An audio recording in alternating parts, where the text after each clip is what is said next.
자, 한번 보도록 하죠. 자, 함수를 선언하고 이제 호출, 뭐 선언이라고도 해도 되고요. 정의라고 해도 상관없습니다. 똑같은 말입니다. 알겠죠? 자, 함수란 무엇일까요? 말 그대로 수학에서 배우면 수학에서 여러분들이 함수를 배우시잖아요. 그죠?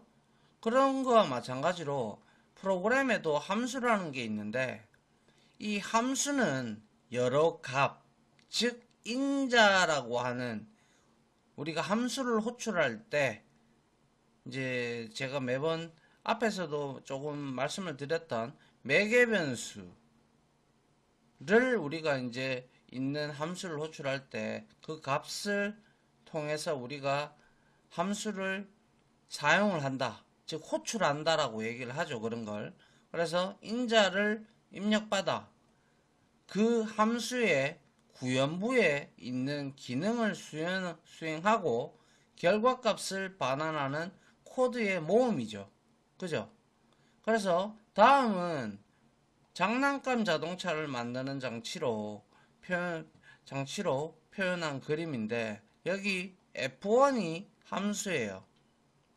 그래서 내가 여기에다가 자동차를 만드는데 자동차 이름은 킴, 그리고 문짝은 3개, 뭐 색상은 블루, 그리고 여기 함수 안에 또 다른 함수가 또 들어갈 수도 있고 맞잖아요. 여기 이 함수를 또 넣어줌으로써 이 함수에서 뭡니까? 뭐 여러가지 기능을 또 만들어 줄 수도 있잖아요. 그죠? 그래서 이렇게 구멍이 깔때기가 이렇게 2개 있으면 이렇게 자동차가 결과물로 쫙 나온다. 그런데 중요한 거는 함수는요.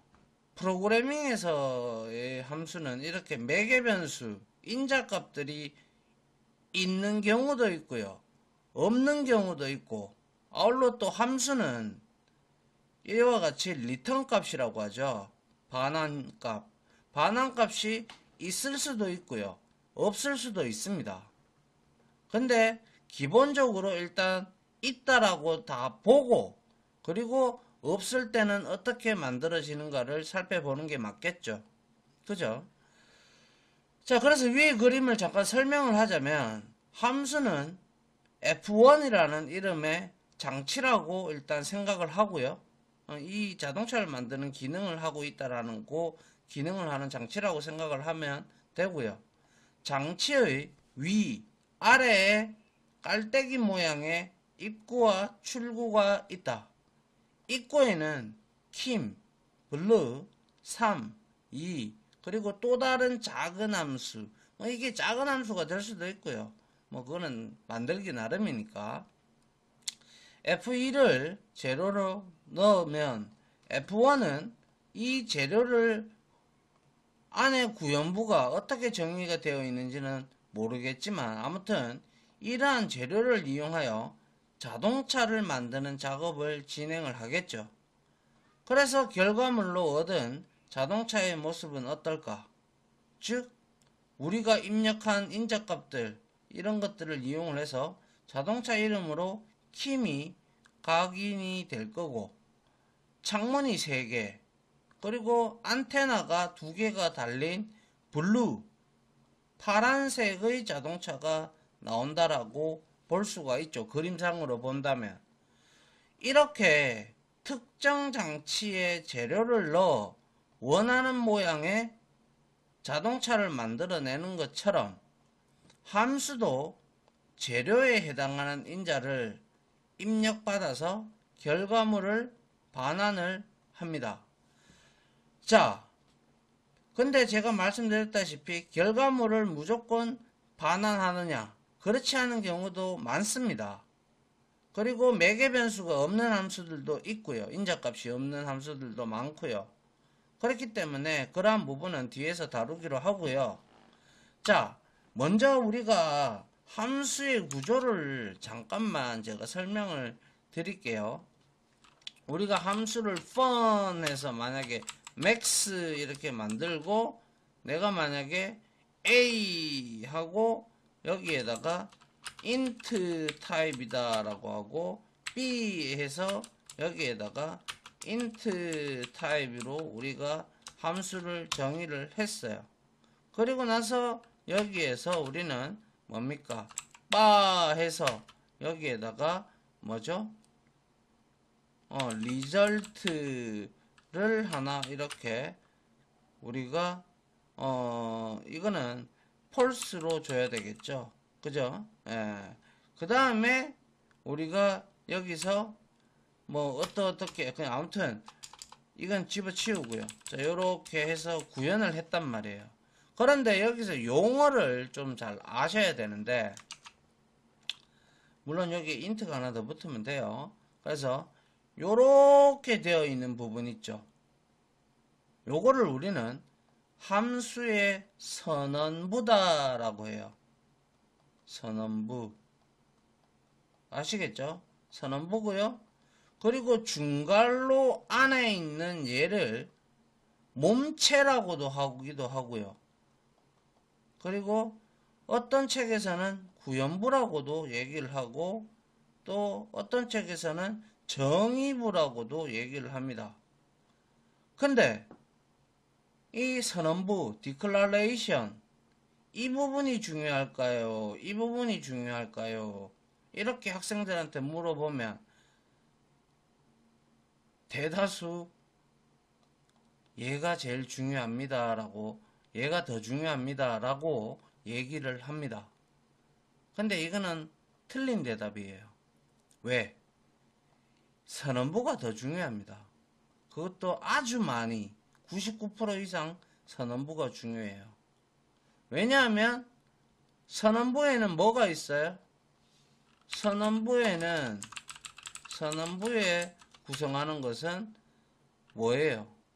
함수명이 있고요. 그리고 매개 변수가 있고요. 매개 변수의 개수나 타입이 있고요. 그리고 반환형이 있어요. 그죠? 맞습니까? 그러면 우리는 이 선언부만 봐도 이 함수를 사용하려면 선언부만 보면 우리는 함수를 호출할 수가 있죠. 보니까 함수인데 함수 이름이 max구나. 그러면 호출할 때 내가 아하 max 하고 그 다음에 함수니까 갈로 열어서 int a int 타입의 a와 b를 줄 때 10 20 이렇게 줬단 말이에요. 이렇게 줬단 말이에요. 그러면 이 선언부만 알면 우리가 여기에 구현부가 어떻게 되어 있는지는 몰라요. 근데 우리가 함수명으로 추측을 할 수가 있죠. 함수명도 의미 있게 지어야 되죠. 이 두 수를 주어서 큰 수가 리턴이 되는 거구나 라는 걸 추론을 할 수가 있을 것이며, 이 선언부만 안다면 우리는 함수를 사용하는데, 즉 호출하는데 전혀 문제가 없죠. 맞나요? 그래서 말씀드린 대로 함수의 구현부보다 선언부가 매우 중요합니다. 아시겠죠? 이거는 반드시 아셔야 돼요. 함수의 정의부도 물론 중요하겠지만 중요한 거는 이 함수의 선언부만 봐도 우리는 함수를 호출을 어떻게 해야 되는지를 다 알려주기 때문에 선언부가 상당히 중요하다라는 점을 반드시 기억을 하고 이 부분을 반드시 정리를 하시기 바랍니다. 아시겠죠? 예. 자, 다음 장 한번 볼게요. 자, 그러면 함수를 왜 사용하는 걸까요? 결과론적으로 말씀을 드리자면 코드에 재사용을 할 수 있기 때문입니다. 우리가 만약에 더하는 함수를 만들었다. 그러면 뭘 더해야 돼? 두 수를 계속 더해야 된다 그러면 여러분들이 계속 뭐 이렇게 예를 들어서 두 수를 계속 더해야 돼. 만약에 var a 해놓고 여기에다가 10을 넣고 그리고 var b에다가 10을 넣었어. 그러면 var 리절트는 a 플러스 b를 해야 되고, 그리고 나서 또 다른 값을 내가 또 해야 돼.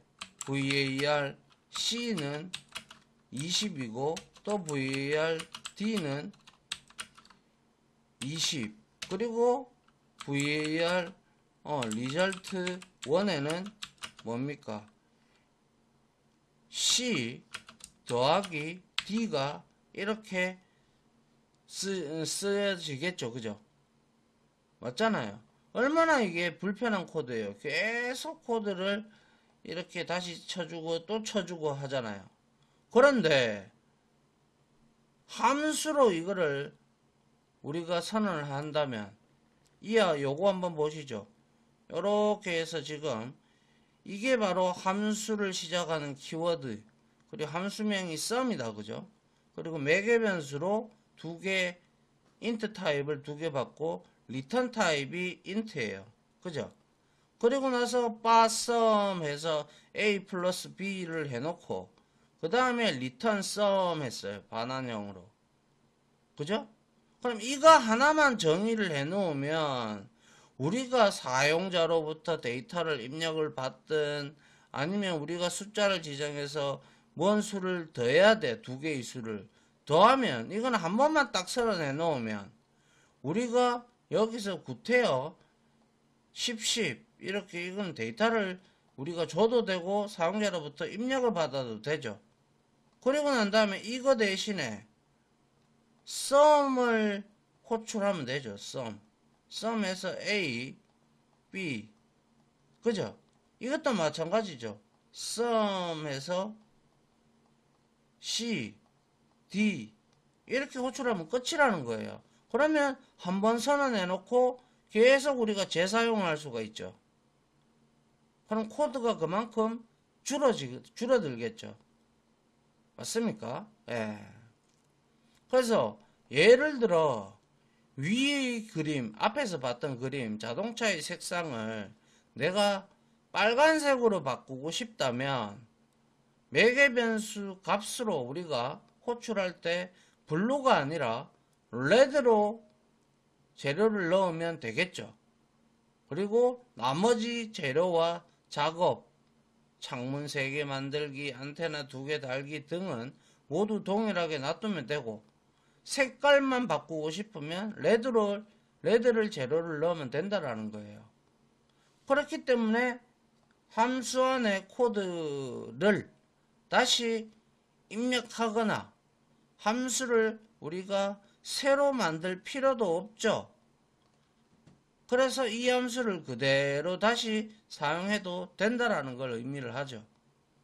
그렇기 때문에 함수는 결과론적으로 한번 딱 선언해 놓고 우리가 그것을 필요할 때마다 호출해서 사용하면 되니까 코드의 재사용이 굉장히 좋죠. 물론 클래스도 마찬가지입니다. 앞으로 우리가 배우겠지만 알겠죠? 예. 그래서 함수가 어떤 개념인지 이제 이해가 조금은 될 거라고 생각을 합니다. 자, 그리고 나서 함수에 대해서 이제 본격적으로 한번 살펴보도록 하죠. 자, 다음 sum이라는 함수는 딱 선언부죠. 이거만 딱 봐도 우리는 호출할 수 있죠.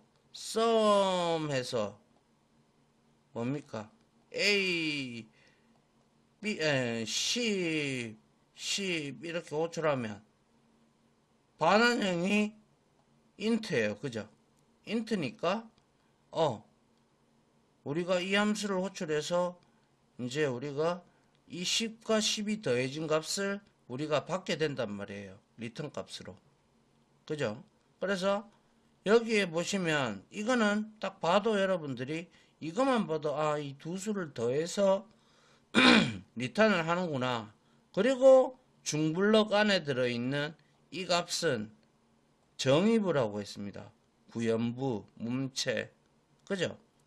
그래서 다음은 A와 B라는, 즉 매개 변수 A와 B라는 두 값을 더하고 그 값을 리턴해주는 함수예요. 그죠? 혹시 여러분들이 C 언어나 C++이나 자바나 이런 언어를 하나쯤은 다뤄보셨다면 위의 구조가 거의 낯설지가 않죠. 그죠? 자바스크립트도 마찬가지고. 그죠? 그래서 지금부터 코틀린에 사용하는 함수의 구성 요소를 하나씩 낱낱낱낱낱이 살펴보자 이거예요. 완전 분해를 해버리자 이거예요. 그래서 한번 봅시다. 자, 앞에 함수 sum을 하나하나 뜯어보자. 일단 fun이라는 게 있어요. 펑션의 약자죠. 그죠? fun 키워드로 함수 선언부를 시작을 하는 거예요. 물론 자바 같은 언어 같은 경우는 fun이나 이런 걸로 실행하지 않아요. 자바는 이렇게 더하는 함수 sum이 있다. 그러면 int, return 타입이 먼저 오고요.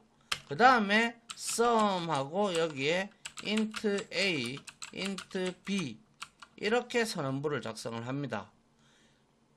요거는 좀 아무래도 차이가 있죠. 그죠? 예, 자바하고. 그래서 모든 함수는 fun이라는 키워드로 시작을 합니다. 덧셈 함수도 마찬가지로 함수를 선언하기 위해 fun 키워드를 사용을 했죠. 그래서 fun은 말씀드렸다시피 함수를 뜻하는 펑션의 줄임말이다라는 거예요. 아시겠죠? 네. 그 다음에 두 번째로 할 일이 우리가 함수 이름을 짓는 거죠. 모든 함수에는 이름이 있고 함수 이름은 함수의 어떤 기능을 하고 있는지에 맞게 자유롭게 여러분들이 지으면 됩니다. 그래서 우리가 앞에서 변수명을 적든 함수명을 적든 간에 의미 있는 값을 적어주는 게 좋다. 그죠? 단 키워드나 예약어는 제외를 해야 되죠. 그죠? 그거는 예약되어 있으니까. 그래서 함수 이름에 키워드 혹은 예약어는 피하고요. 이거는 쓰면 바로 에러가 올라오기 때문에 바로 이건 예약어라고 올라옵니다. 그래서 함수의 이름이 혹시 길어지게 되면 우리가 앞에서 배웠던 카멜 표기법, 낙타 등 표기법이나 스네이크 표기법, 언더바로 우리가 단어를 연결을 해서 그 의미를 지니게끔 함수명을 지어주시면 된다라는 거예요. 알겠죠? 그래서 여기서는 덧셈 함수의 이름을 뭐 sum이라고 해도 되고 아니면 add라고 해도 되고 뭐 그렇게 해주면 되겠죠. 그죠? 예. 그래서 함수 이름을 짓고 난 다음에 그 다음에는 매개 변수를 정의를 해야 되겠죠. 매개 변수가 없으면 안 적어도 상관없어요. 무조건 들어가야 되는 건 아니에요. 근데 함수는 무언가 하기 위한 기능을 하기 때문에 웬만하면 매개 변수가 거의 한 존재하는 함수들도 많죠. 그래서 함수 이름 오른쪽에 소괄호가 오죠. 그죠? 제가 이 소괄호가 붙은 것들은 전부 함수라고 했습니다. 그때란다. 지난 강의에 언제쯤인가는 모르겠으나 말씀을 드린 적이 있을 거예요. 그래서 소괄호를 입력을 하고 그 안에 매개 변수를 정의를 했다. 즉 매개 변수는 함수에서 입력한 값을 받는 변수를 의미를 해요. 그러니까 우리가 이 매개 변수라는 것은 호출하는 곳에서 값을 넘기죠. 값을 넘기면 그 값을 받는 변수가 바로 매개 변수라는 거예요. 아시겠죠? 자, 그래서 매개 변수는 쉼표와 함께 여러 개, n개까지 지정할 수 있습니다. 여러분들이 감당을 할 수 있다면 말이죠. 알겠죠? 예. 그래서 매개 변수는 꼭 기본형 타입만 되어야 된다. 절대 그런 거 없습니다. 얘는 참조형, 주소, 배열값 뭐 이런 것들 다 넘길 수가 있어요. 그래서 여러 개를 지정할 수 있고요. 그리고 반드시 콜론을 써가지고요. 이게 다른 거죠. 자바와. 그죠? 반드시 콜론과 함께 자료형을 명시해 주어야 한다. 얘는 자료형을 앞에다가 이렇게 명시를 자바는 하는데 리턴 타입도. 근데 코틀린은 조금 틀리죠. 그죠? 예. 그래서 덧셈 함수는 A와 B라는 매개 변수를 통해서 호출할 때 값이 인자, 그걸 인자라고 하는데 그 인자 값이 넘어오면 이 매개 변수를 통해서 값을 입력을 받습니다. 그리고 나서 매개 변수의 자료형은 모두 인트형으로 명시를 해줘야 됩니다. 콜론을 써서. 알겠죠? 예. 그리고 리턴 타입이 있다면 앞에와 마찬가지로 여기에 리턴 타입을 인트 타입으로 리턴을 해줘야 된다 라고 하면 인트 타입으로 리턴을 해줘야 된다라는 거예요. 만약에 인트 타입이 없어, 매개 변수가 없어, 리턴 타입이 없어, 그럼 리턴 타입 지정 안 해도 상관없어요. 이거는. 알겠죠? 리턴 타입이 있을 수도 있고 없을 수도 있어요. 항상 아까도 말씀드렸지만. 예. 자, 그 다음 한번 보죠. 이번에는 반환값의 자료형을 명시하는 거예요. 함수가 반환하는 값이 있다면 반환값도 자료형도 반환값의 자료형도 반드시 명시를 해야 되는데요. 여기서는 덧셈 함수가 반환할 값은 int 타입으로 받았잖아요. 두 개 다. 그죠? int 더해봐야 뭐 int 값밖에 더 나오겠습니까? 그죠? 그래서 return sum의 자료형을 콜론과 함께 int형으로 명시를 했죠. 이렇게 반환형을 명시를 하면 반드시 리턴문이 들어가야 돼요. 무슨 말인지 아시겠죠? 요거를 기억하시란 말이에요. 반환형이 지정되어 있다면 반드시 리턴 문이 함수 정의부에 존재해야 한다라는 거예요. 그리고 int형이면 int형, 그리고 타입을 반드시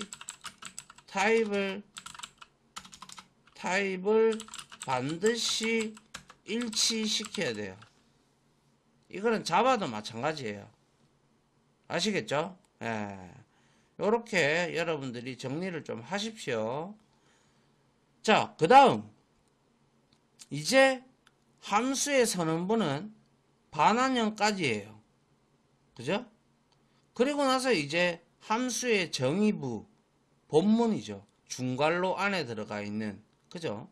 그래서 함수의 기능을 담당하는 함수는 본문 코드로 중괄호를 감싸서 작성을 하는데, 여기서는 덧셈 함수 안에 변수 sum을 정의한 뒤 두 개의 매개 변수 a와 b로 넘어온 값을 더해서 sum에다가 저장을 했다.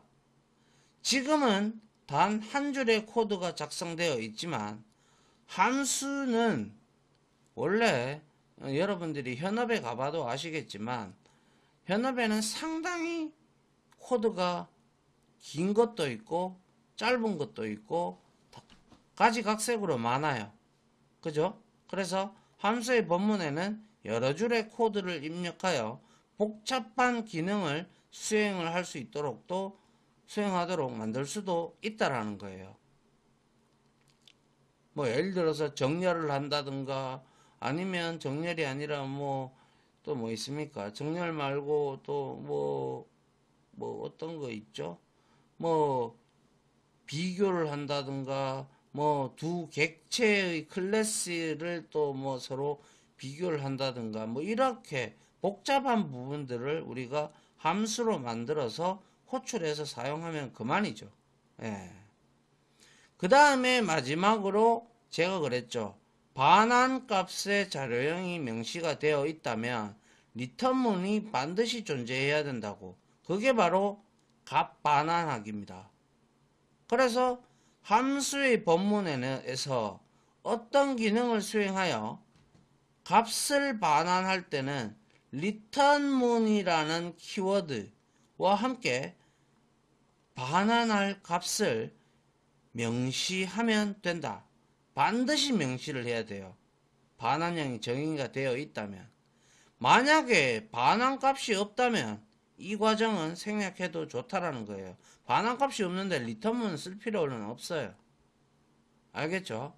그래서 덧셈 함수는 변수 썸에 a와 b를 더한 값을 저장을 하고요. 그 다음에 이 값을 return sum이라고 입력하고 반환을 했어요. 호출한 곳으로 반환을 해줬다라는 거예요. 그죠? 예. 이해되나요? 예. 그 다음 볼게요. 자, 그래서 함수의 구조를 이제 한번 디테일하게 보자고요. 자, 이제 덧셈 함수를 놓고 함수의 구성 요소에 대해서 제가 다 설명을 드렸습니다. 그래서 앞에서 작성한 덧셈 함수를 생각해 보면서 함수의 기본형을 살펴보도록 하면요. 다음 코드에서 대괄호로 감싼 내용은 함수를 선언할 때 생략할 수 있는 내용입니다. 알겠죠? 제가 매개 변수가 생략이 없으면 생략돼도 된다고 했죠. 그리고 리턴 타입이 즉 반환형이 없다면 반환형도 생략할 수 있다고 했어요. 그죠? 예. 그래서 위에서 작성한 덧셈 함수 두 개는 매개 변수가 필요했죠. 그죠? 하지만 함수를 선언할 때는 매개 변수가 필요 없다면 매개 변수도 생략이 가능해요. 아시겠죠? 그리고 반환형의 자료형 값이 생략 가능하다고 했으니까 얘가 없으면 구태여 리턴문도 없어도 상관없다라는 거예요. 이거는 아시겠죠? 예.